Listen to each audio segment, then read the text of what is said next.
Okay, so let's continue with vectors. So let's come to the rectangle tool here and make sure you are on shape, and you can have the fill and stroke to whatever you'd like here. But I just want to go over some of what's called the live shape properties when it comes to making these vector images here. So if we come and we make a rectangle here, I just want to point out and call your attention to, so this box pops up here with these live shape properties. And pretty basic here, but the width and the height here, if you hover over the W, you can click and you can manually adjust, right, the dimensions here, the width and the height.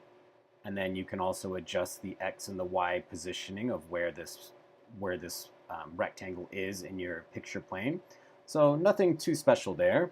But what's interesting here is down here in the bottom, I'm going to go ahead and click that on, but we can see we have these handle icons on each of the four corners. And if I click over or hover over the icon and then click, we can see I can round those corners there. Now it's affecting all four corners because this is linked right here. So whatever change I make to one will be applied to all four. But if I unlink that and then hover over the top right corner here, we can see that just that top right corner gets affected. Now just the bottom right corner gets affected.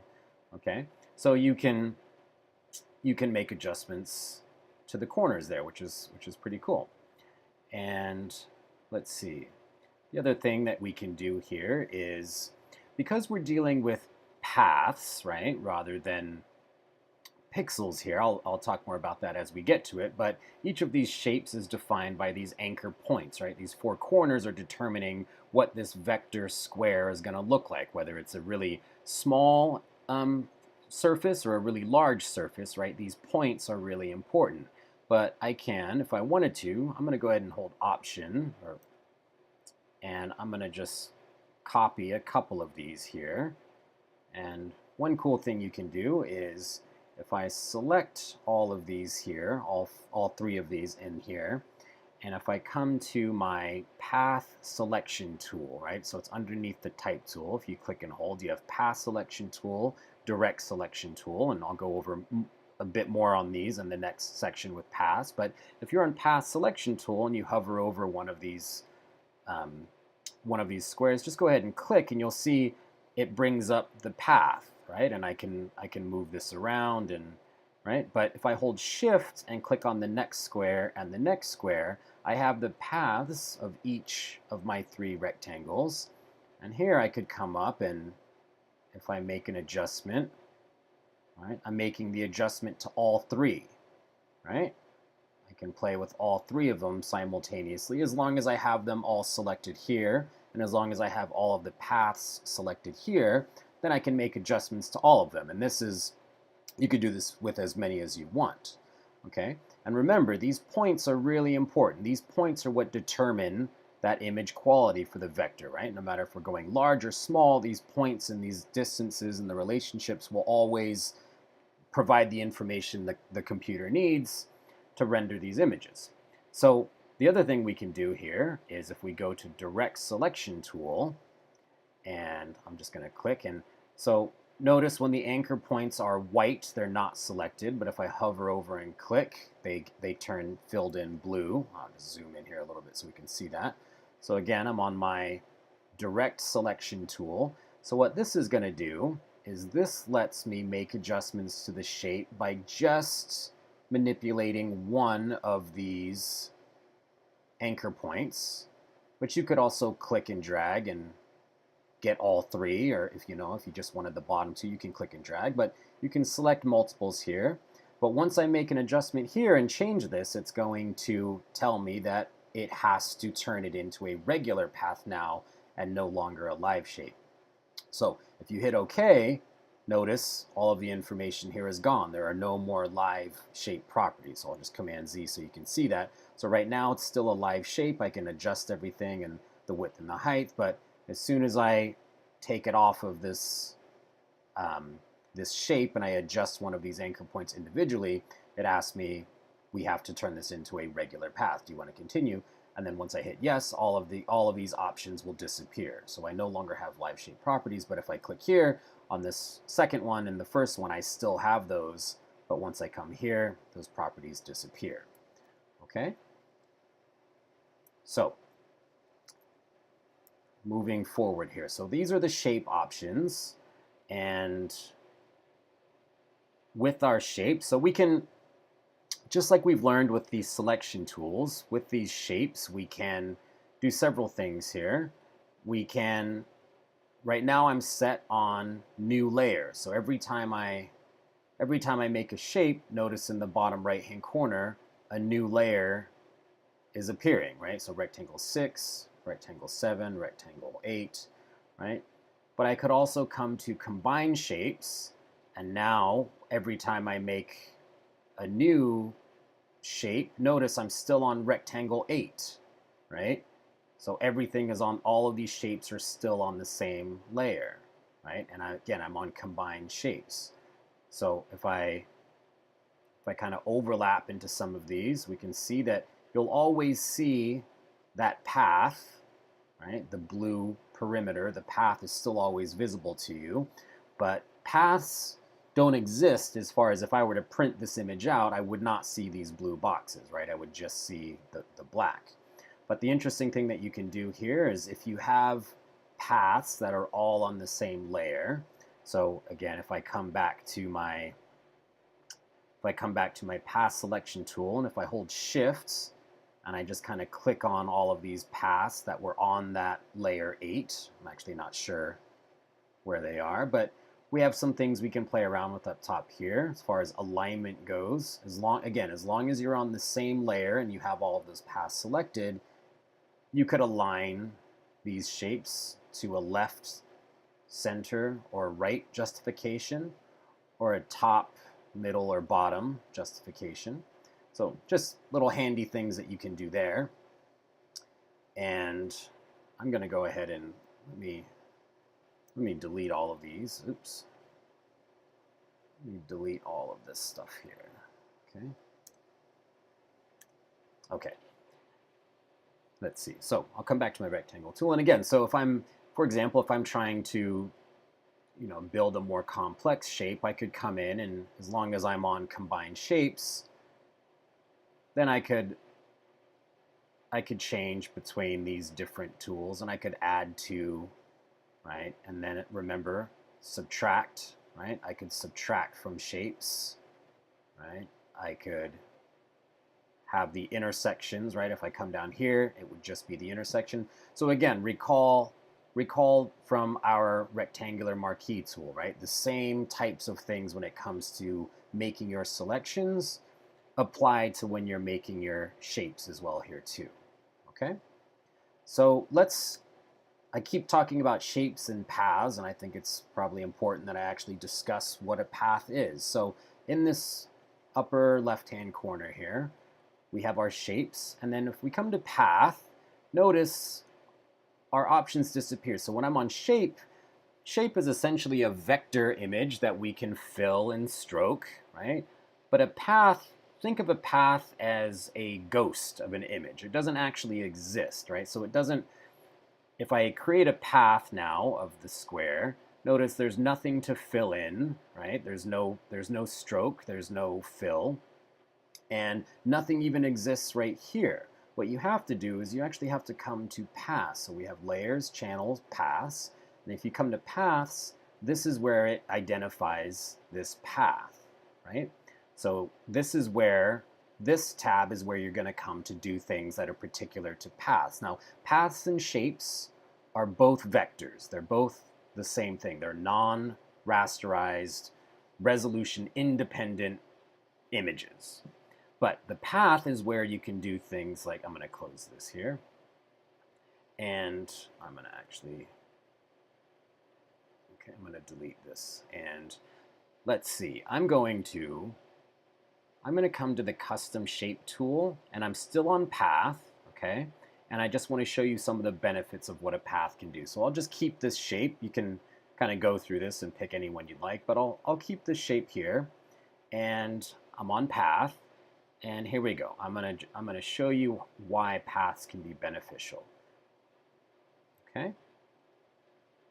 So one thing to note when you're dealing with paths, right? If you want to work with them, you have to come to the paths tab here. So notice I'm in layers, if I try to move this once I've made it, nothing happens unless I select my path selection tool. Then it will select it. But if you just try to move like use your standard like move tool, it won't pick it up, right? So you have to make sure you're on path selection tool, okay? So we have to come into paths if we're gonna, the path will only do what we tell it to do here. So you're going to be jumping back and forth between layers and paths. So anything that I do here in paths that I want applied, I have to make sure that first I have a layer here that I can work with. So I'm going to go ahead and just create a new layer, and I'll just stay selected on that layer right there. Okay, and I'll show you why this is important. So now that I come back to paths, notice I can do a couple of things here at the bottom. If you hover over this little dashed icon here, this will create a selection. So load the path as a selection. So if I click there, we see I get the marching ants, and then if I come back to layers, that selection is on that empty layer, right, that I was previously on. And then now, just like any other selection, I could come in, I could fill that, I could do whatever, I could apply a layer mask, right? So that's one thing that you can do, is you can build a path first and then make it a selection, right? As long as you have a layer that it can be put into. The other thing I can do is if I come back to paths, you can work in reverse. So here, for example, let's just say I'm going to Command D.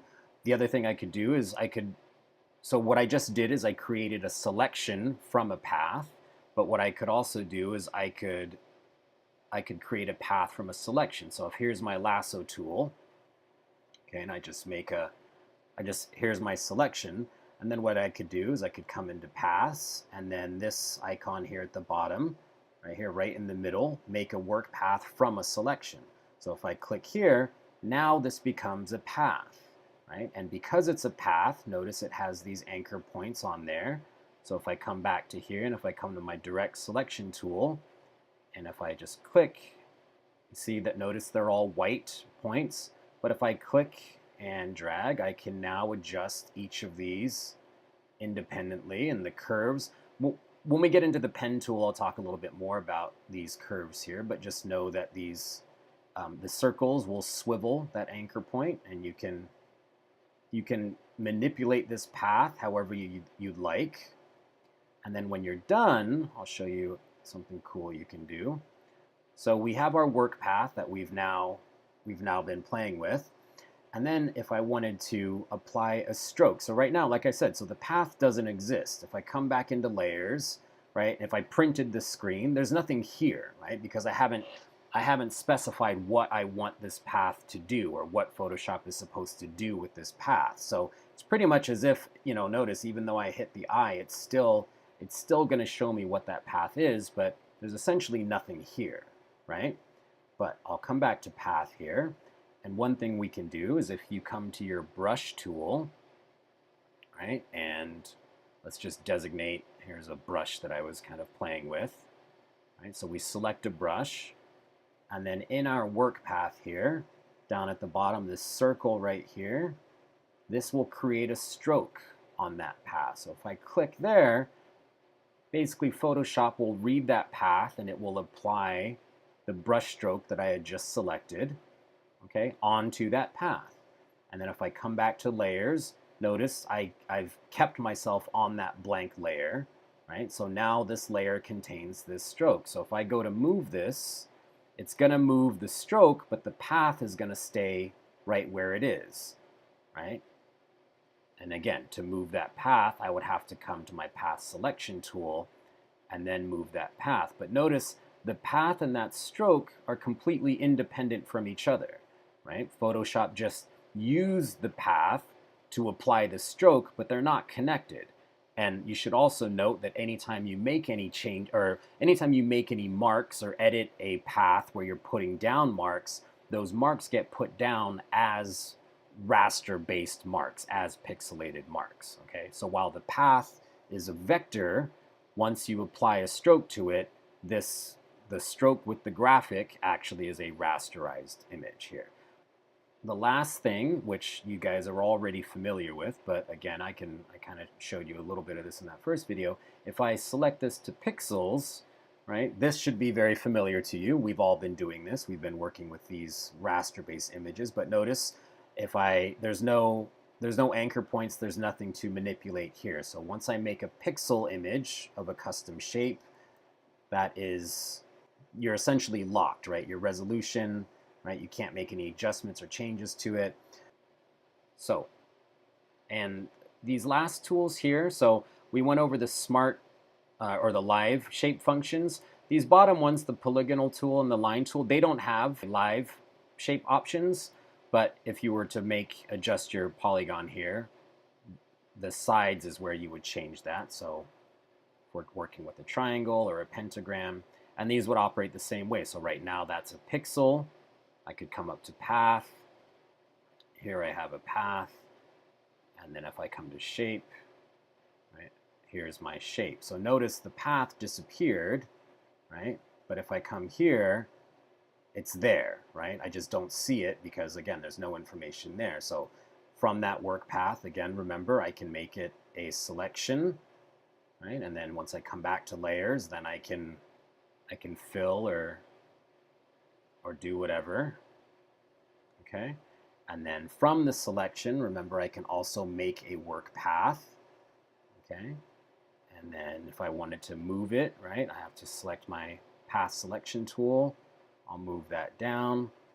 And then if we wanted to create a stroke, I'm just kind of recapping here. So you would find the brush stroke that you would want beforehand, right? And then with that path selected, it's the circle icon right here. Stroke path with the brush, select there, and then we can see we get that stroke around our path. And again, these two are independent from each other. Right? That's moving with that because I had that on that same layer, but once we've made that mark here, it becomes independent and also a raster-based image. Okay, and then if we wanted to move that path again, we'd have to click on the path selection tool. Okay, a lot of information, a lot of things to play around with, so I would be working with these because the next exercise is going to challenge you in actually building your own vector-based logo, and then I'll have you apply those vectors in some real-world images.